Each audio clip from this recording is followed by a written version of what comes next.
Welcome back students.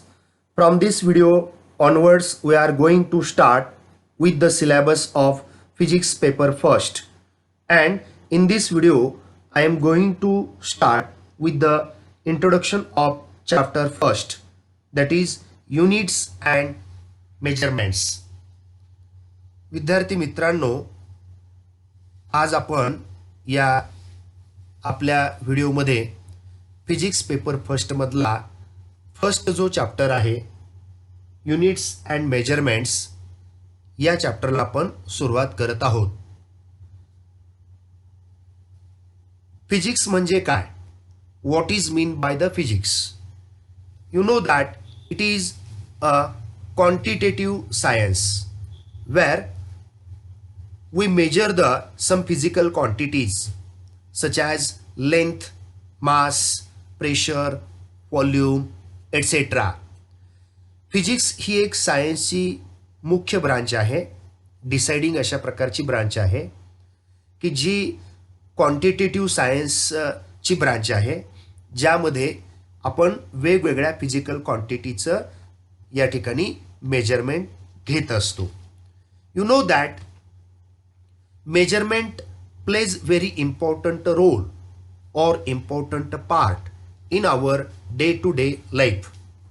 आपल्या दैनंदिन जीवनामध्ये या मेजरमेंटला अत्यंत महत्त्व प्राप्त झालेलं आहे. मेजरमेंट करता सर्वात गरजेची गोष्ट कोणती बरं? तर for measurement we need a device and a unit. म्हणजे मेजरमेंट करण्याकरता तुम्हाला डिव्हाइस तुमच्याकडे पाहिजे आणि त्याचं युनिट तुम्हाला माहिती असलं पाहिजे. जसं एखाद्या ऑब्जेक्टची लेंथ मोजायची असेल तर आपल्याजवळ एक स्केल पाहिजे, व ते कशामध्ये मोजायचं आहे, मीटरमध्ये का सेंटीमीटरमध्ये, हे आपल्याला माहिती असलं पाहिजे. Okay, now first we discuss about the definition of unit.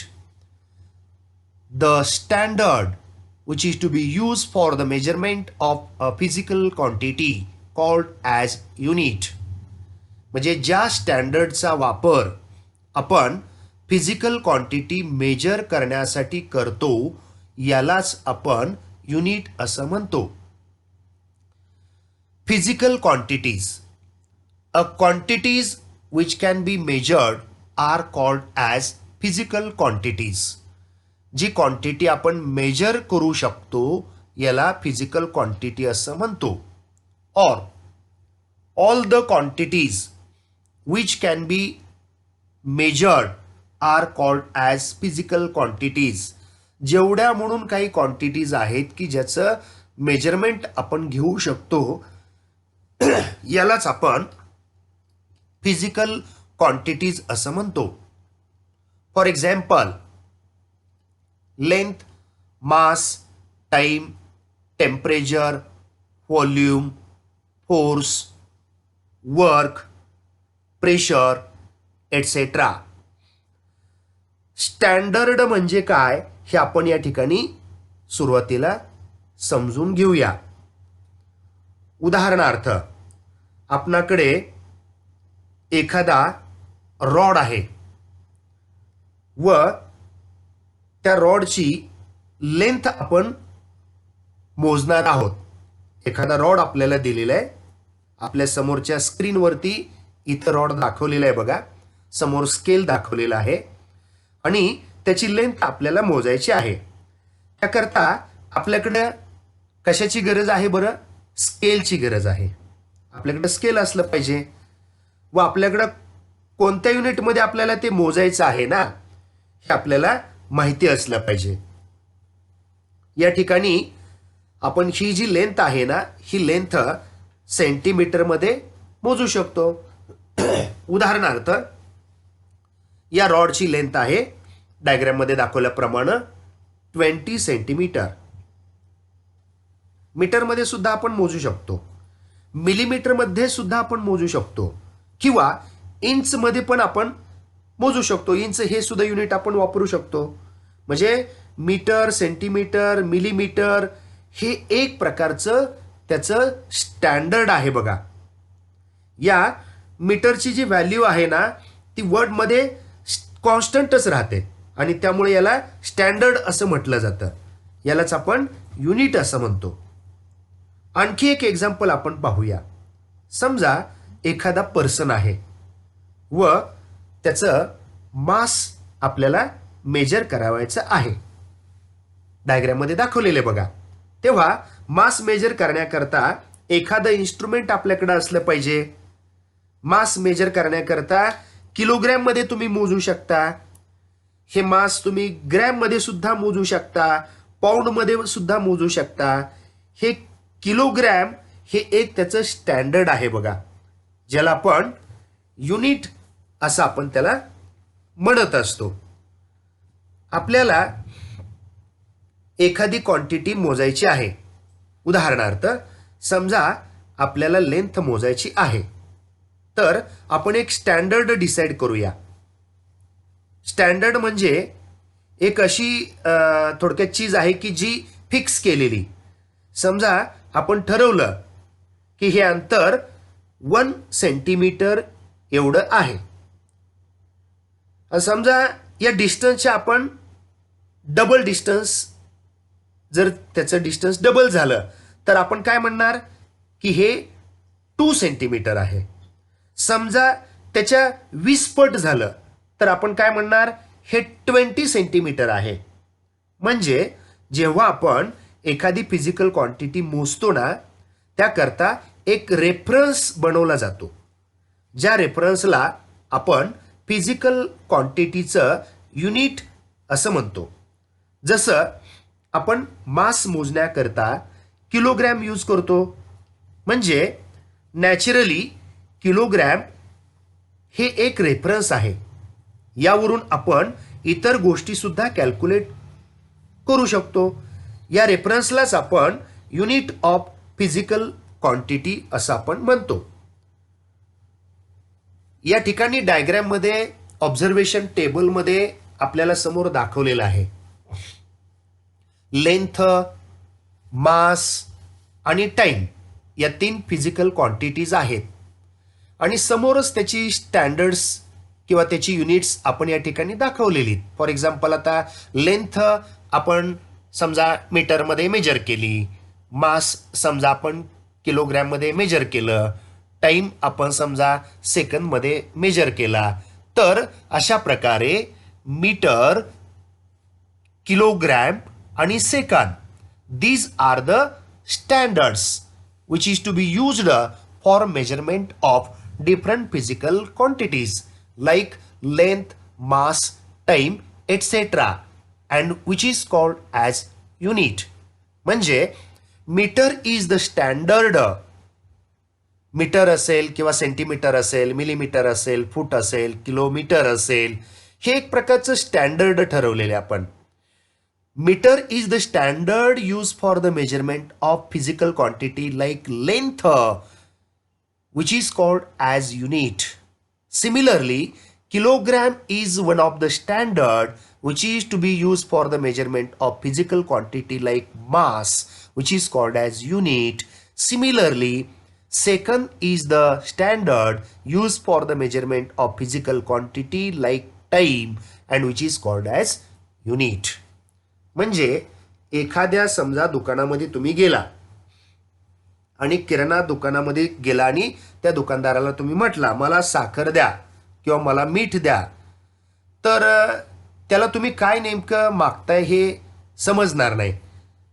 कारण तुम्हाला साखर किती पाहिजे, मीठ किती पाहिजे, क्वांटिटी महत्वाची आहे. समजा तुम्हाला 5 किलो साखर हवी असेल, 5 kg शुगर, त्याच्यानंतर तुम्हाला समजा 2 किलो मीठ हवं असेल, तर त्या ठिकाणी ती फिजिकल क्वांटिटी कंप्लीट एक्सप्रेस करण्याकरता पुढे तो नंबर महत्वाचा असतो.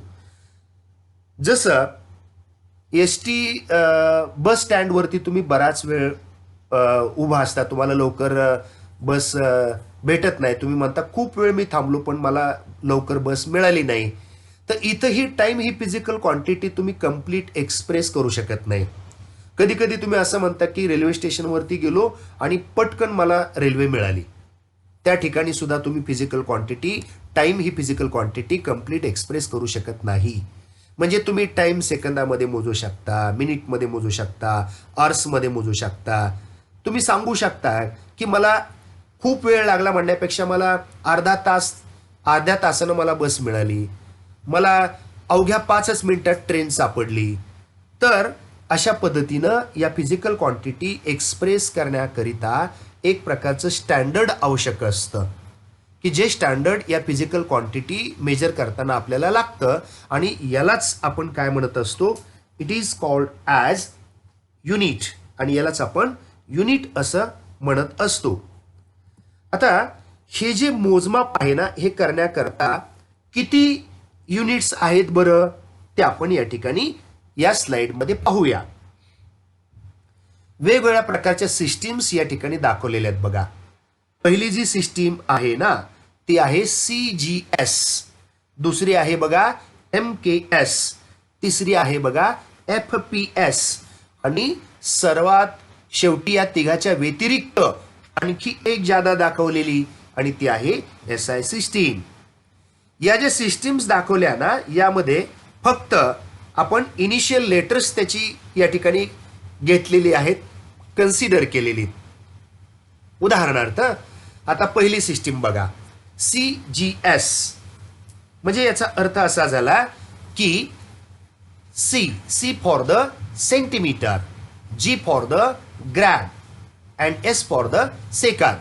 म्हणजे थोडक्यात लेंथ ही या सिस्टीममध्ये सेंटीमीटरमध्ये मोजणार आहे, मास कशामध्ये मोजणार आहे, ग्रॅममध्ये, आणि टाइम कशामध्ये मोजणार आहे आपण, सेकंदामध्ये. आणि म्हणून या सिस्टीमला आपण काय म्हणत असतो, CGS system. In this system of unit length is measured in centimetre, mass is measured in gram and time is measured in second. आता या 3 सिस्टीम असताना सुद्धा SI सिस्टीम इंट्रोड्यूस करण्याची गरज काय बरं, तर बघा 1971 पूर्वी वेगवेगळ्या कंट्रीजनं वेगवेगळ्या सिस्टीम्स पूर्वी यूज करत होत्या. जसं की सपोज एक कंट्री CGS सिस्टीम यूज करत होती, तर दुसरी कंट्री MK सिस्टीम यूज करत होती, तर तिसरी कंट्री FPS सिस्टीमचा वापर करत होती.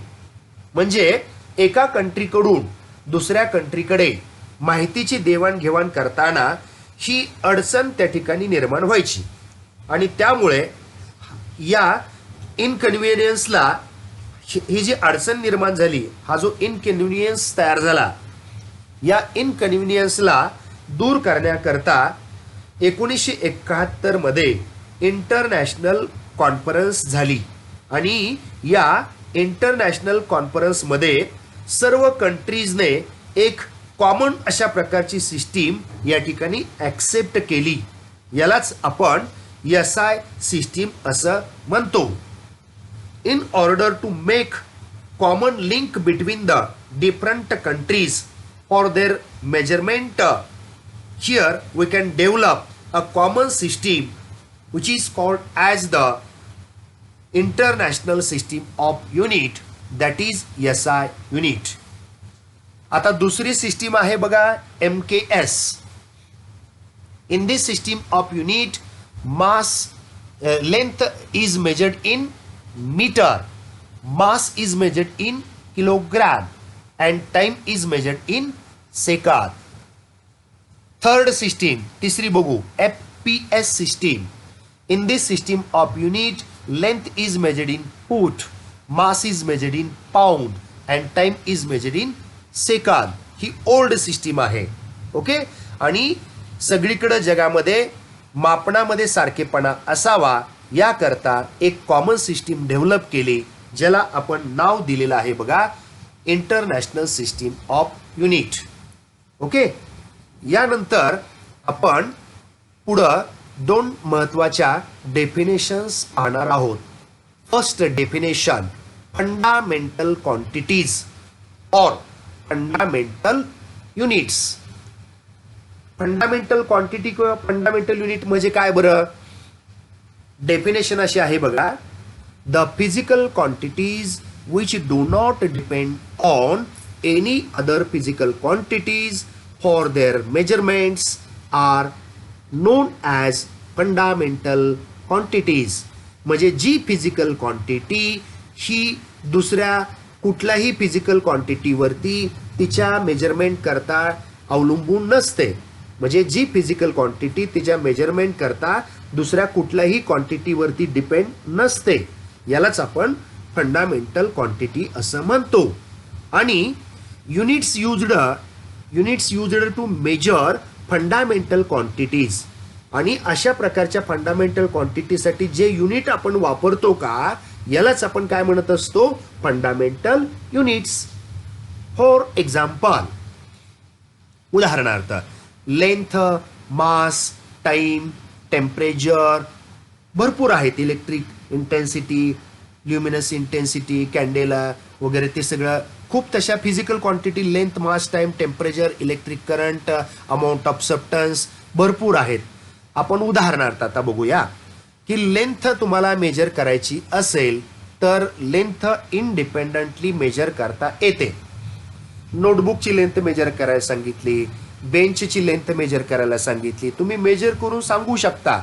नोटबुकची लेंथ समजा 20 सेंटीमीटर आहे, बेंचची लेंथ समजा 1 मीटर आहे. म्हणजे इथं लेंथ मेजर करताना मास किंवा टाइम या फिजिकल क्वांटिटीची आवश्यकता भासत नाही. ही इंडिपेंडंटली आपल्याला मेजर करता येते. आणि म्हणून जी फिजिकल क्वांटिटी मेजर करताना दुसऱ्या कुठल्याही क्वांटिटीवरती डिपेंड नसते, यालाच आपण थोडक्यामध्ये फंडामेंटल क्वांटिटी असं म्हणतो. उदाहरणार्थ आता समजा मास असेल, मास मेजर करताना लेंथ किंवा टाइमची आवश्यकता भासत नाही.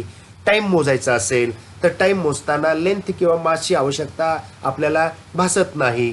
It does not depend upon other quantities and therefore it is called as fundamental quantities, and units used for these called as fundamental units. Then we discuss about second important definition, that is derived quantities or derived units. First we discuss about the definition. Derived quantity म्हणजे काय? The physical quantities which depends on one or more fundamental quantities for their measurements are called as derived quantities. म्हणजे जी physical quantity तिच्या measurement करिता एक किंवा एकपेक्षा जास्त fundamental क्वांटिटीजवरती अवलंबून असते, अशा प्रकारच्या क्वांटिटीला डिराइव्ड क्वांटिटी असं म्हणतात. It means that a physical quantity that depends upon one or the more fundamental quantities for their measurement called as derived quantities. And units used to measure the derived quantities are called as derived units. आणि जे unit आपण या ठिकाणी वापरतो त्यालाच आपण काय म्हणत असतो, डिराइव्ड युनिट्स. फॉर एक्झाम्पल आपण एक उदाहरण म्हणून बघूया. समजा स्पीड इज इक्वल टू आपण काय लिहितो डेफिनेशन त्याची, तर डिस्टन्स अपॉन द टाइम. किंवा वेलोसिटी असेल तर काय म्हणतो आपण, displacement with respect to time. Okay. मग हे जे इथं speed is equal to distance upon time आहे, डिस्टन्स म्हणजेच थोडक्यात लेंथ आहे, लेंथ अपॉन टाइम असं आहे. म्हणजे या एक्झाम्पलमध्ये लेंथ आणि टाइम या दोन्ही फिजिकल क्वांटिटीज या फंडामेंटल आहेत. आणि या दोन फिजिकल फंडामेंटल क्वांटिटीचा वापर करून आपण स्पीड ही डिराइव्ड क्वांटिटी या ठिकाणी डिफाईन करतोय. म्हणजे स्पीड ही जी काही डिराइव्ड क्वांटिटी आहे ती आपल्याला एक्सप्लेन करताना लेंथ आणि टाइम अशा दोन फंडामेंटल क्वांटिटीचा वापर करावा लागला. म्हणजे लेंथ आणि टाइम या फंडामेंटल क्वांटिटीज आहेत. यांचा वापर करून आपण कोणती डिराइव्ड क्वांटिटी तयार केली बरं, तर speed. Okay. Now we can see the second example, area. Area कसे डिफाईन करतात, length multiply by the breadth, म्हणजेच एल इंटू एल. म्हणजे एल म्हणजे लेंथ, लेंथ ही फंडामेंटल क्वांटिटी आहे याचा वापर 2 वेळा केला, म्हणजे लेंथ या फंडामेंटल क्वांटिटीचा वापर 2 वेळा केल्यानंतर एरिया ही डिराइव्हड क्वांटिटी तयार झाली. तिसरं उदाहरण बघू. Volume, length multiply bye breath multiply by height, म्हणजे L into L into L 3 times म्हणजेच L क्यूब.